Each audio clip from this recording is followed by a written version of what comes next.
Okay, we'll just make a start. Hello and welcome everyone to the second iteration of our lunchtime talk series, My Practice Model. It's great to have you, welcome you today. I'm Gesine Kippenberg, Head of Professional Programs. We started the series earlier in the month to really hear more from some of the many great innovative small practices working across the UK and to shed a bit of light on the inner working of their business. So this obviously, for those who are familiar with Guerrilla Tactics, very much a Guerrilla Tactics topic. And so these really informal talks are meant to keep the conversation about business models and business tactics going throughout the year. I do hope you'll find them engaging and also a little bit inspiring. We would really love to hear from others who might be interested in giving a talk about their practice model at some point in the future, whether you run your own small practice or are a sole practitioner. So if you're interested, please do email us on tom.edgerton@riba.org if you're interested in presenting at some point in the future. Yeah, and today we are really delighted to have with us Sue Stringfellow of Harrison Stringfellow Architects. They're based in Liverpool and work throughout the UK and have been recognised as a RIBA practice role model. And Sue is also a member of our Smart Practice advisory group. Sue will obviously talk much more about their practice, just to say that Harrison Stringfellow's practice culture is very much built around delivering social purpose and working with local communities. And Sue co-founded the practice 10 years ago. We know she's had children in the meantime, juggling work and family, growing the practice. And in 2019, Harrison Stringfellow was also awarded the MacEwen Award for their Park Palace Ponies project. So now enough for me and hand over to Sue. Thank you, Sue. Thank you. You can hear me okay, yeah? Yeah. We can, yeah. Okay, thanks for having me. So yeah, I'm Sue from Harrison Stringfellow Architects and we're based on Penny Lane in Liverpool. So we're just entering into our 11th year. And so I'm going to tell you a little bit about our practice. We're 2 directors, 4 architectural staff, one of which is part-time, and then we have a part-time admin office manager. We've been asked to talk today about the unique ways in which we operate. So to set the scene, 86% of our practice is female. I'm just check my, is my slide moved on? Yes. Yeah. Okay.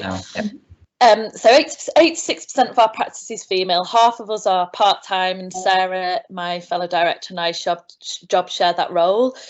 We hope that isn't particularly unique. However, 20 years after first starting our architectural education, we know there's still a way to go until this is the profile of a standard practice.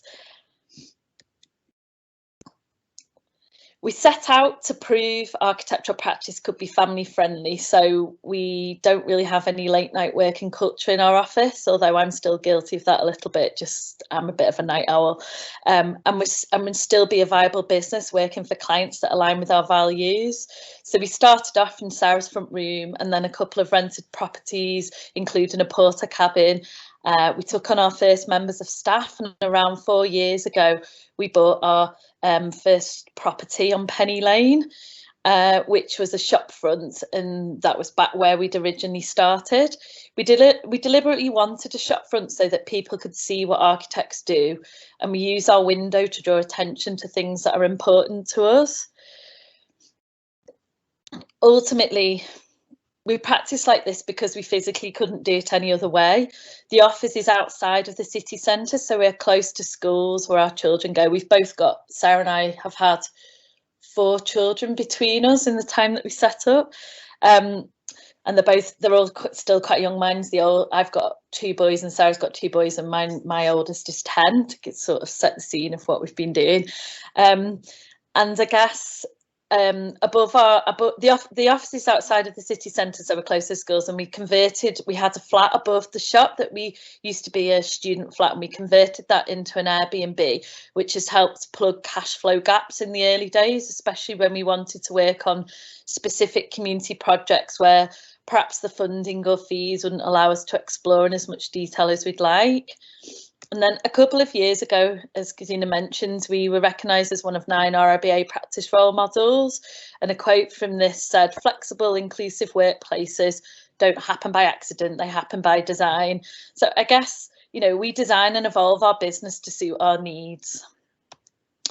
I think key to any successful business is the people that you work with on a daily basis. So whenever we do a recruitment drive, it's usually pretty obvious immediately those applicants that align with our own interests. And we always seek to add depth to our skill set as a practice with the people that we hire. I mean, recently we have had to turn down some really good candidates purely because they've been too similar to other staff members. So we spend quite a lot of time listening and working out where people's strengths lie and how we can develop them. And we regularly work with a business coach to help with this. We recently organised a session for all the staff to explore their strengths profile and understand how they could support each other and be supported. And that allows people to develop and to become rounded professionally. And it also actually gives us new avenues and specialisms. So, for example, we've got somebody in the office who's doing their conservation accreditation at the moment. I've got quite a lot of experience in setting up community businesses, which has helped with work that we've been doing. And we've also got somebody that's just qualified as a passive house qualified.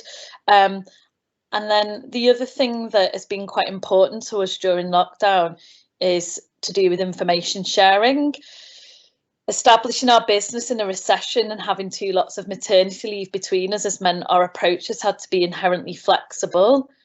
During COVID, the switch to working from home was pretty seamless for us due to the way our systems are set up and the fact that everything is worked off the cloud.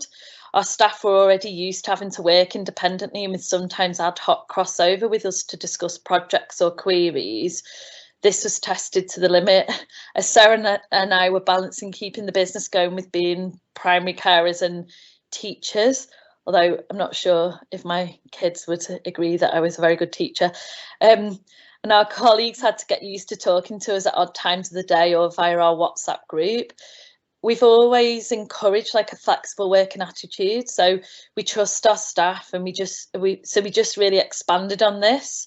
So if we knew that they were likely to have to work earlier or later in order to have crossover with one of us, we'd encourage them to have a longer lunch hour or go out for a walk whilst it was still daylight rather than at the end of the working day.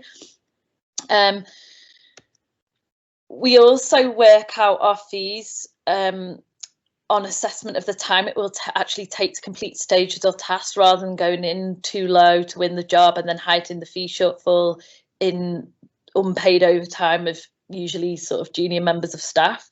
And to make this work financially, this means we have had to be efficient, and the pandemic forced us to review and enhance the systems we already had in place.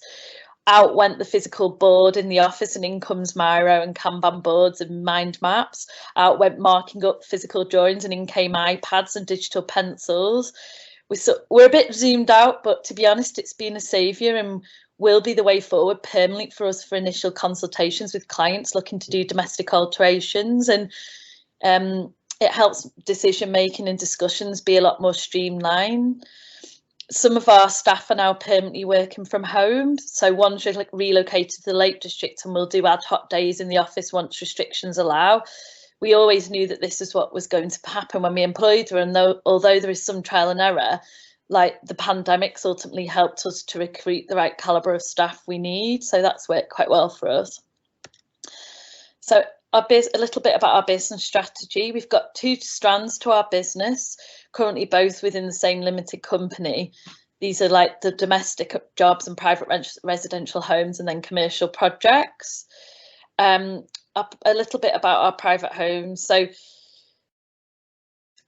to begin with, if we get a general inquiry in the office, this is the very start of our briefing process. We have a standard form, and we streamlined this because we found that Sarah and I were going out to millions of inquiries and we didn't get any time in the office to do any actual work. So a couple of years ago, we streamlined the process a bit so that it meant that anyone really could take an inquiry and sort of filter it before it became a job or something a bit more serious. So what happens is at the start of the briefing process, we have a standard form that any staff member can fill in, asking in broad terms what people want to do, how much they want to spend, when they want it to be done by. Then we scan it in for future reference and send out a brochure to the inquiry by email, which shows our process and approach. There's just a couple of example pages there, and indicative costs of different scale of projects. So if it's a small extension or a 2-story side extension or a new build. And then what happens then is if the people are interested, we then set up a 30-minute video call to talk through their brief in enough detail for us to formulate a fee proposal. The brief is then refined and referred back to as we progress through the projects. So the domestic projects tend to lead to larger jobs and gives them valuable experience really, and help us develop relationships with small local builders, promote an understanding of material and labour costs that can be applied to other projects.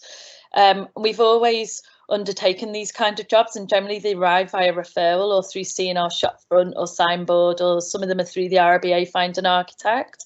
But during lockdown, we've seen a massive increase in these kinds of inquiries to the point we have a 6-month waiting list.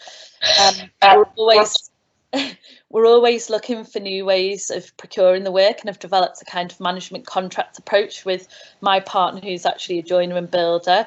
And he continually works on our residential projects where the client want a full project and cost management service and high quality.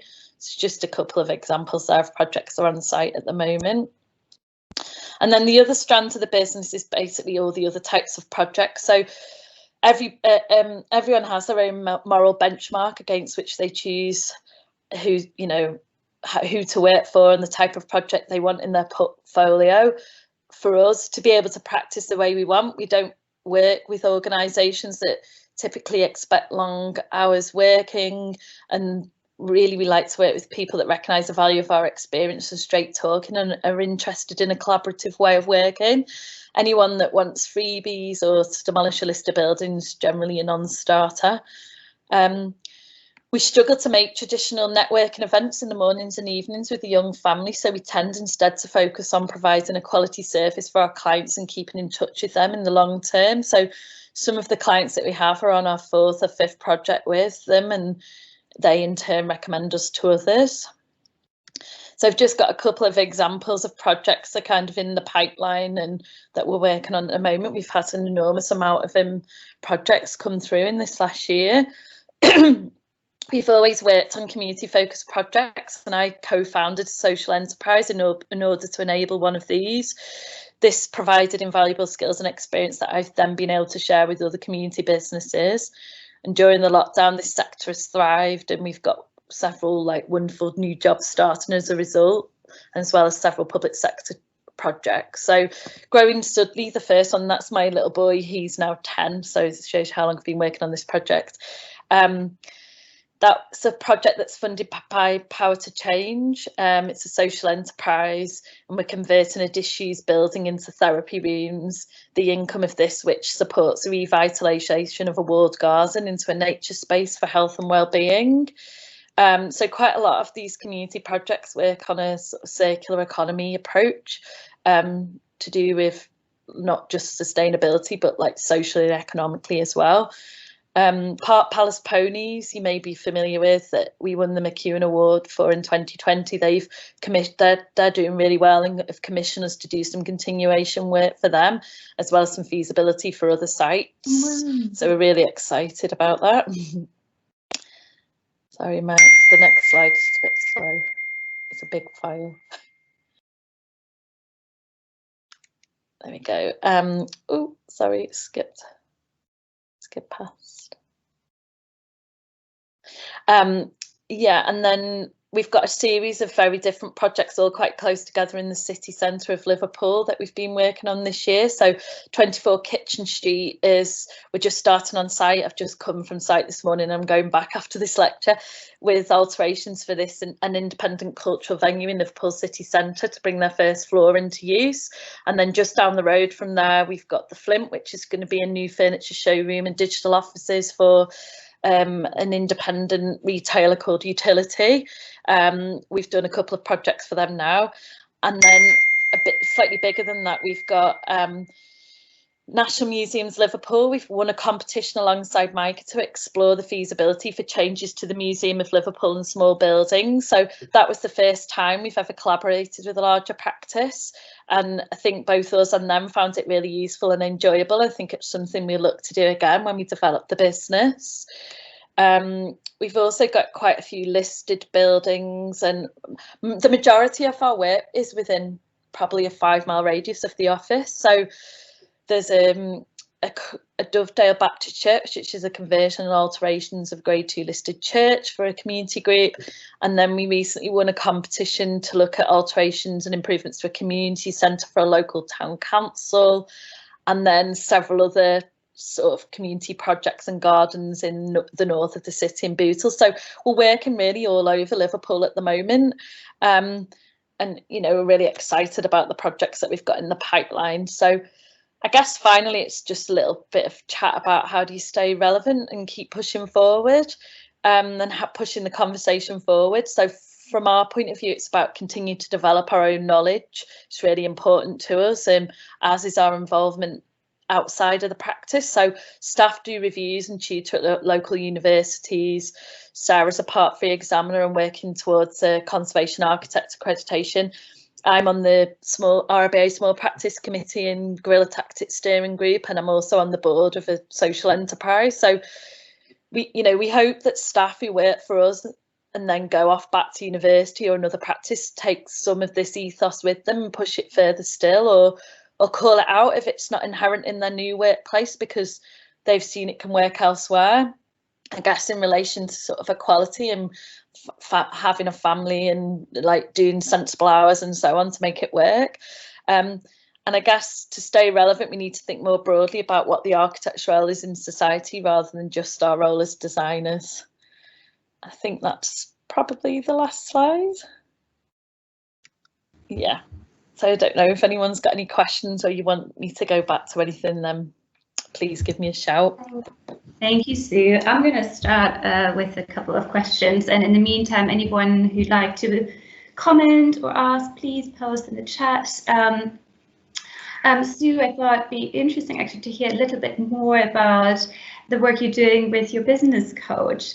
So first of all, I thought it was really interesting actually what you said, that you didn't take on some applicants, recent applicants who were too similar to your existing team in a way, so that's quite interesting. Is that about that you really looking for a different range of expertise, or also to have a kind of more diverse, I suppose, internal practice culture, fresh ideas, different perspectives? I think everybody probably shares the same sort of moral compass and like interests in a way, like but it's just in terms of the level of experience and the kind of projects they'd worked on. So, it might be that some people have come from a more commercial background and have got experience with maybe design and build or different types of contracts.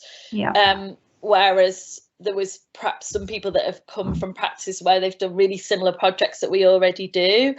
And it's about how, I guess, we can share skills in the office and learn from each other, and there's no point in having everybody the same. And I think that's how it's been for me and Sarah. Like we've known each other for a long time. We know each other inside out, and we can probably do each other's jobs, but we tend to, we know what our strengths are and who works best at some things and who works best at others. And that works really well for us, rather than us both being just interested in the same things. Sure, and it's interesting what you said also about developing those strength profiles with your business coach? So because one, maybe it's sort of, might be tempted to think, oh well, we know each other, we know what we're good at, but apparently you do find value in actually involving someone else in helping. Yeah, it was less about strengths and weaknesses and more about what your hidden things were that maybe that were lying a bit dormant that you could push forward a bit more with a bit of help. So and I think most people weren't that surprised by what came out of it, but I think it was quite good, just because sometimes I can't remember it's like a quadrant thing that we did, but like in mine, the ones that were like learned skills tended to be things that I was overdoing rather than so they'd become things that I wasn't enjoying, whereas the way that she described it to us, the things that were in strengths were things that you got energy from. And I think it was just we felt that everybody had worked really hard during lockdown and we'd not been together for a while, and it was quite a nice thing to do, to be able to, as like a team building exercise. So everybody met with the business coach without me and Sarah to start with, and then we did a session all together. Okay, really interesting. It was good. Sue, would you mind stopping screen sharing so we can see you properly? Sorry. And we have a question here from Julie, who asked if you maybe could expand a little bit more on your fee proposal process. Yeah, so for our domestic jobs or just in general, so that I don't know. So I guess the domestic jobs, so when we do a fee proposal for domestic jobs, so we always work out our fee proposals based on how long that we think it's going to take for each stage, and we tend to we tend to only do a stage at a time. So when we've and then what we do is I think this has probably been mentioned by other people as well, we did a CPD a while ago with, I think it was Blue Turtle, and that was really helpful for us in terms of fee psychology. So we tend to then give a choice of like standard and enhanced service, so people have got a choice, and we also don't quote beyond stage 2 till we know what the project's going to involve. And we also, with stage 5, so from site onwards, we do it on an hourly rate, because we just found that we do use the old fee percentage to just kind of check back where we sit, but we do work it all out based on how long it's going to take and resource it properly, and we keep quite good time management sheets, and we're constantly sort of reviewing where that sits next to what we're charging. And the other thing that we do as well with small domestic, well, with all of our jobs, is we do a 50% deposit for each stage up front, and we've never had anyone question that or had a problem with that, and that was a game changer really for cash flow, because sometimes, especially when people are making decisions or going away to think about funding, you know, it can be quite a long time between when you start the job and when the stage is complete. Yeah, I think that's probably might be quite interesting for people to hear. Yeah, I don't know if anyone else is taking a deposit, do post in the chat. It'd be interesting to hear. So let's see, we have John asked, how do you manage communication and collaboration between staff? This is the area we are finding difficult to manage, as some people now want to spend more time working from home, and whether some staff feel isolated if they're home a lot and others are in the office.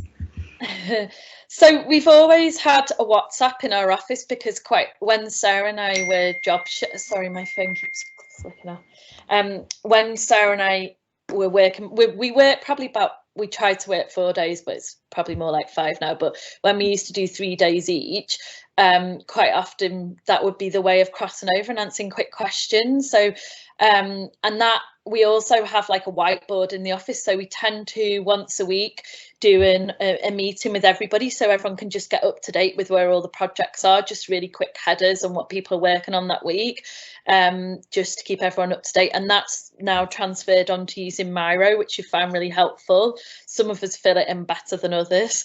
And then I guess we always, like, we do quite often, we do coffee catch-ups with staff, so we don't just do like an annual review. Like every quarter, I'd say, we go and have a coffee with staff to see how things are going, if they're struggling with anything, just keeping in touch with them. And you know, you tend to, I think it's always helpful, because otherwise people are saving up problems for the end of the year, and you want people to be able to open and be communicating with you if there is an issue, and you can help them sort it out. What else was the question? How do we? No, I don't think anyone's finding it difficult working from home. We gave everybody the option. The office is quite small, but we were able to lay it out so that now that we are allowed to come back in, we can do so safely. But to be honest, quite often, the first lockdown, it was a bit more tricky, just getting used to it. But now quite often we just have Zoom open on the screen and you just pop in and have a little chat. I know bigger practices use Microsoft Teams, and they have like a team for each project. So when we've been working on the collaboration with Micah, we've been using Teams. But with them, actually, most of the work we had to do was on Zoom, and it was fine, and we just sort of chat away.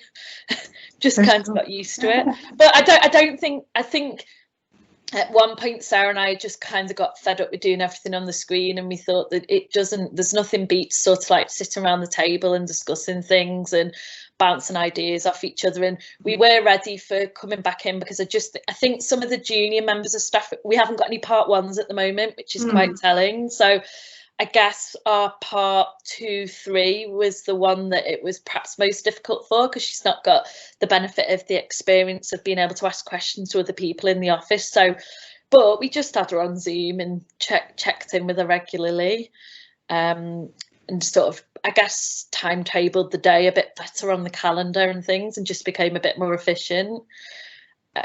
We have started 2 new staff during lockdown, so it's gone okay. It's gone okay.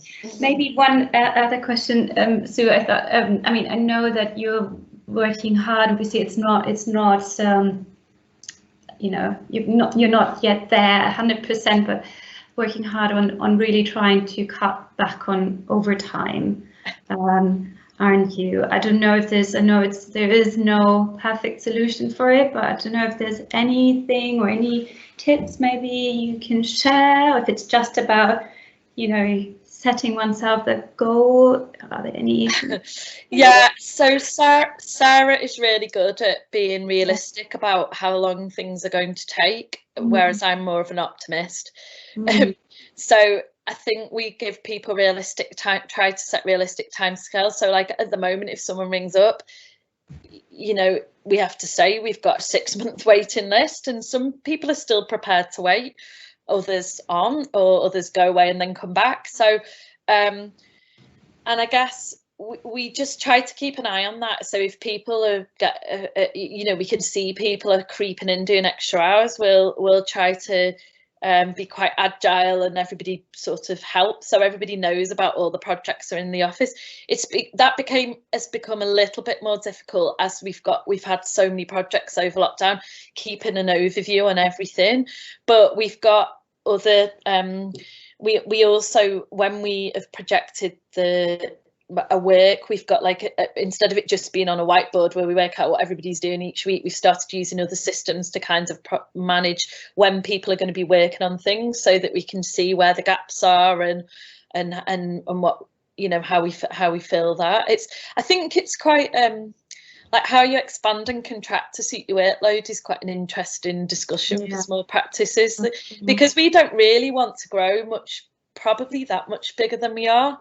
But we could probably justify taking on somebody else at the moment with the work that we've got. So it's a bit of a juggling act, and I think we're kind of interested in collaboration and how that might work. But you know from the small practice group conversations, I think that's the case with quite a few other people. So I'm not sure what the answer is. Expanding your own core team, but looking more towards collaboration rather than. Yeah, we do try to be realistic with our fees, so that you know, we don't get it right every time, but we just stopped doing jobs that we're, you know, we want to do a good job, and if we can't do it, we don't if they don't want to pay the fee, we don't do it, kind of thing. Yeah, because otherwise it does end up with people working late. And I think that's kind of important, because otherwise it doesn't really open up the profession for more diversity, because if you're in a position where you can't put in loads of extra free hours at the end of the day, then you're not going to be able to compete. So yeah, we feel quite strongly about that.